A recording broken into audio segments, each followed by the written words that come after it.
pinagbawal na po. Meron naman din po tayong dinagdag tulong na kung kakailanganin ng mga lokal na pamahalaan kasi yung lokal na pamahalaan nagbibigay ng hot meals doon sa mga stranded. Okay. Sabi kanina ni Yusek Ramos no, ng LDRRMC, meron daw mga 18 families sa Bicol na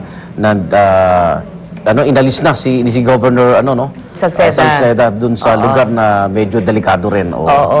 Ngayong araw, alam ko, 2 distrito ang kanilang gagawaan ng preemptive evacuation. Okay. Kasi ang layunin nga ay zero casualty kung hanggat maaari. Yun nga, hindi ba kayo parang nape-pressure sa zero casualty? Kaya ba natin yung zero casualty? Well, lalo't may matigas ang ulo, di ba? Oo. Ang pinakamalakas na batayan natin dyan, impormasyon at kooperasyon ng mamamayan.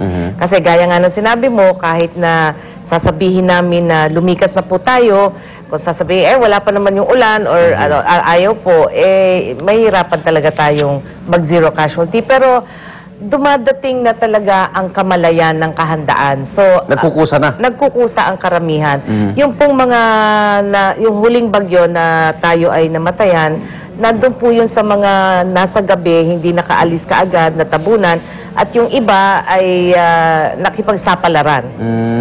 Si Engineer Leo ng Geosciences Bureau kahapon, sabi niya, yung mga may threat naman sa landslide, sinabihan na rin nila, pero ang hirap din palang kasi yung hanap buhay yata nasa bundok, Secretary, no? Opo. Hindi lang hanap buhay, nandun din ang kanilang konting naipon na mga pag-aari. Mga gamit. May mga hayop, may mga kung ano pa man yung naipon nila. Ayaw din po nilang iwanan kasi baka pagbalik nila, wala na doon. Okay. Signal number 2 na tayo sa Bicol.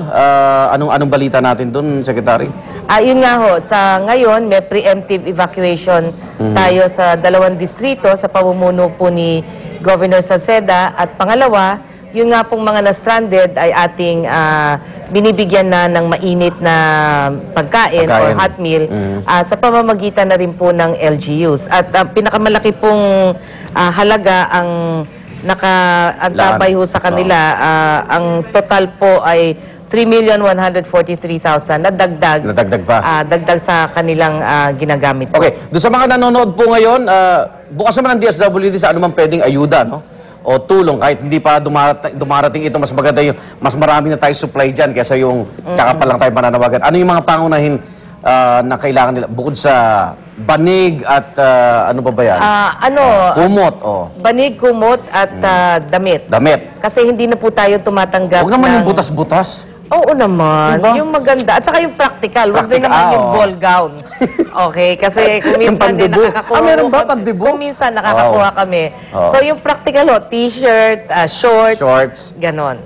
At sa mga delata, kumpleto pa tayo? Ayos pa ho tayo doon. Huwag na nating masyadong dagdagan kasi baka mabulok. Baka mabulok naman. Pero dito sa Bicol kanina, may report din kami na parang para lumikas sila, para may binibigay na 3 kilo yata na bigas, no? Na pauna si Governor. Pamamaraan ho ni Governor Salceda yan para mahikayat. Okay, manawagan po tayo sa lahat ng mga posibleng maapektuhang bagyo. Secretary, nasa inyo po ang oras.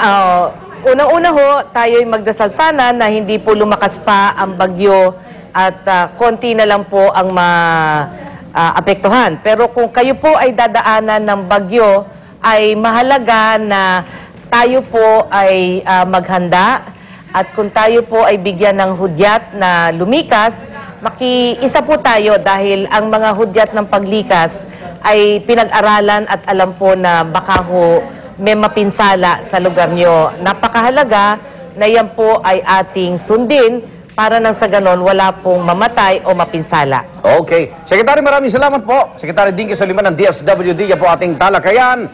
Magbabalik po ang unang hirit.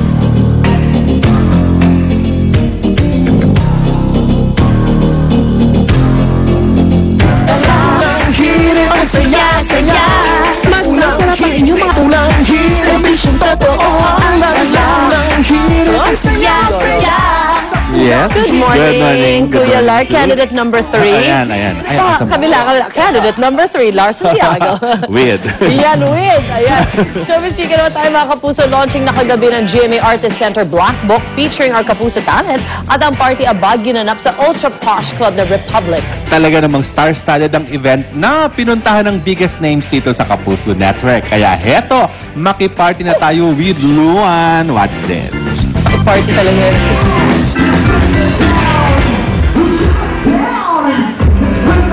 Hello mga kapuso! Welcome po sa Black Book launch ng GMA Artist Center at kasama ako ngayon dito.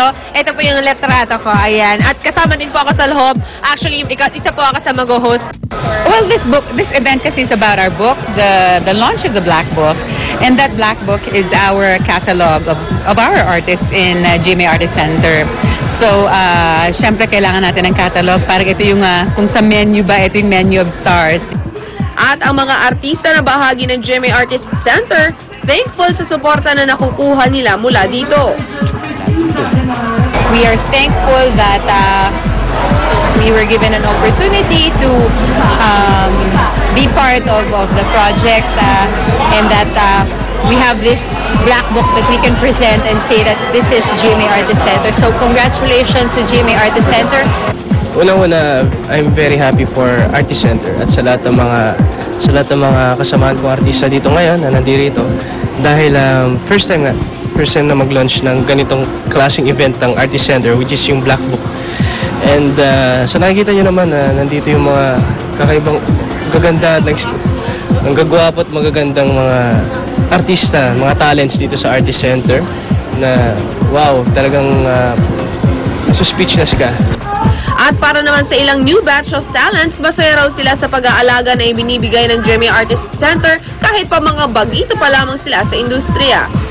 Tinuruan na ako mag-ayos, tapos yung makeup test, yung hair ko, yung ganun yung pag-aalaga nila. Tapos talagang tinatanong nila, anong gusto mo? Meron bang mga problema sa work? So yun. Very eager silang ma-develop yung talents when it comes to acting. Like me po, I'm undergoing intensive workshops with GMA Artist Center with my co-Artist Center family members.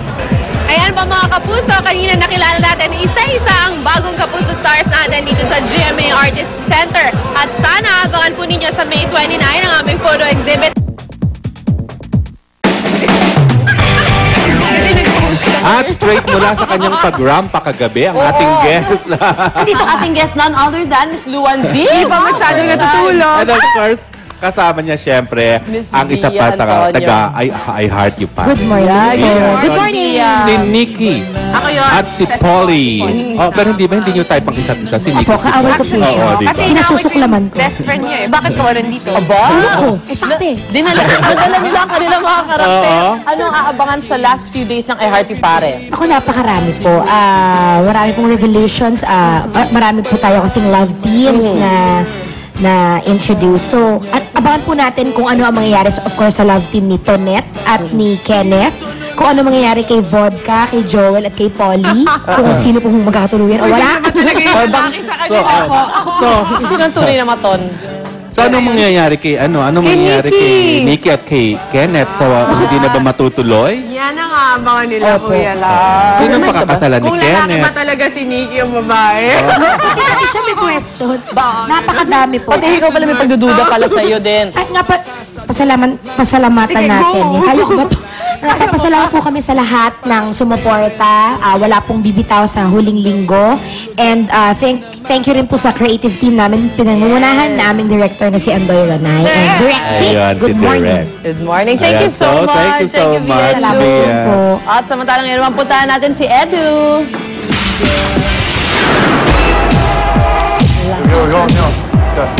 Okay mga kaibigan, ang Pilipino kahit sa mo ilagay po talaga hindi patatalo. Kahit po sa mga sports na sabihin po natin hindi ganong uso o sumisikat pa dito sa Pilipinas, nakita na po talaga ang galing ng Pinoy. Sila po ay walang iba kundi ang Philippine Rugby Team, the Philippine Volcanoes. Ito po ang kanilang istorya.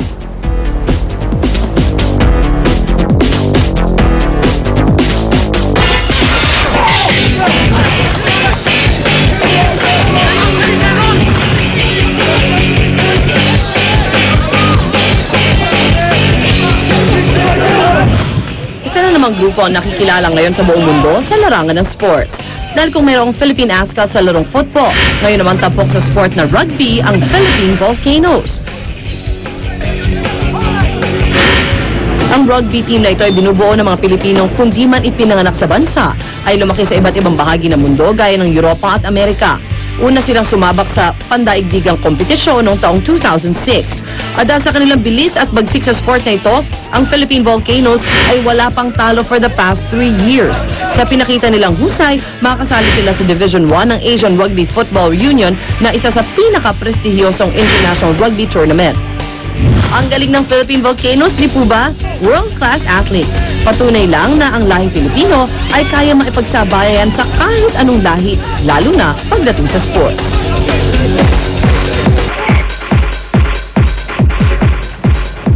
Okay mga kaibigan, the Asian Five Nations 2010 Division 2 champions, the Philippine rugby team, the Philippine Volcanoes. Gentlemen, good morning. Good morning. Good morning. Michael, are all of you half Pinoy? That's correct. The entire team has Filipino heritage. Myself, for example, I'm Filipino-Australian, and Mum's from Pasay City here in Manila. So. Your mother from Pasay. Is correct. But your name is Michael Duhigg. Yeah, no, it's a bit different. It's not your father who's Filipino, but no, your mother. Mum, yeah, it's really your mom. strange. Okay, and everybody here is like when you're saying you're half Australian. We have a Filipino, Frenchman, yeah, Phil-Italian, Welsh. of course, and Yeah. we also have Phil-Americans. Okay, and how does it feel like you only come here twice a year? It's my understanding. Sometimes on your own expense. Always, yes. Sorry, not sometimes. Yeah. Always. Always. Okay, I understand, Michael. Always on your own expense. But what does it feel like playing for the Philippines? Yeah, just playing for the Philippines. We're representing our family. My mum is from Pangasinan, and every time I step out, I'm representing her and her family, which is my family, and representing the country, which we're very proud of. Proudly Pinoy. Okay, no, I understand that the Volcanoes have been doing just a good showing, that every year you'll be promoted practically a division higher. Yeah, every majority of us play semi-professionally back in our home country, so we're training regularly all the time. And the big issue is coming together in such a short period of time. We all have to click together and know each other, how we play, and we try to do that. The last couple of years we've been promoted, and hopefully we'll do the same this year and be promoted to Division 1. So this means that right now the Philippine Volcanoes are in the top 10 in Asia. in Asia, yeah, and we're In ranked Asia. in. We haven't got an IRB ranking at the moment, but we would be ranked at number 50 if we had a ranking. In the top 50 in the world. Top 15 of the world. 50 of the world, yeah. 50 of the world. 50. Thank you very much. Maraming salamat po. Walang anuman. Okay, no, but now where will you be having your games, and where the kind of Filipino expect to see you play or practice? The game is going to be next week, and it's in Korea. We are going to semi-final against Korea, and we have a training camp of 5-6 days here, and after we're leaving. And if we win Korea, hopefully we can win the final, and we can be in a top 5 Asian nation. So, Top 5 Asian countries. Yes.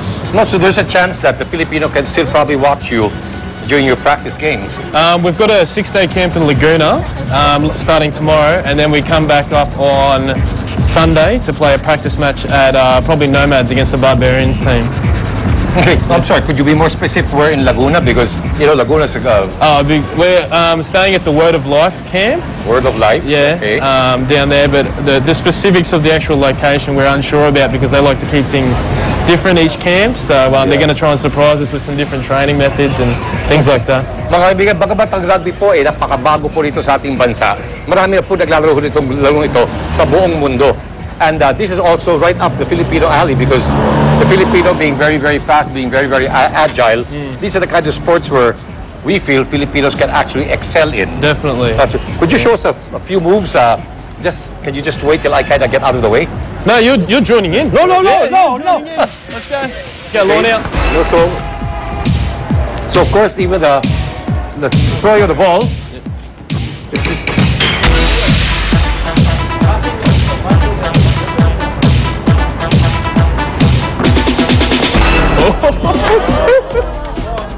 Yeah, you gonna set up a Lorne out? Alright, let's go, Lorne out. Let's go, Lorne out. Let's go. Okay, what do you get? So I go this way. Guys, you just stand outside Gareth. Okay mga kaibigan, wag po kayo alis. Magbabalik po. Happy birthday, GM de Torres. Magbabalik po. ang unang hirit. Let's go.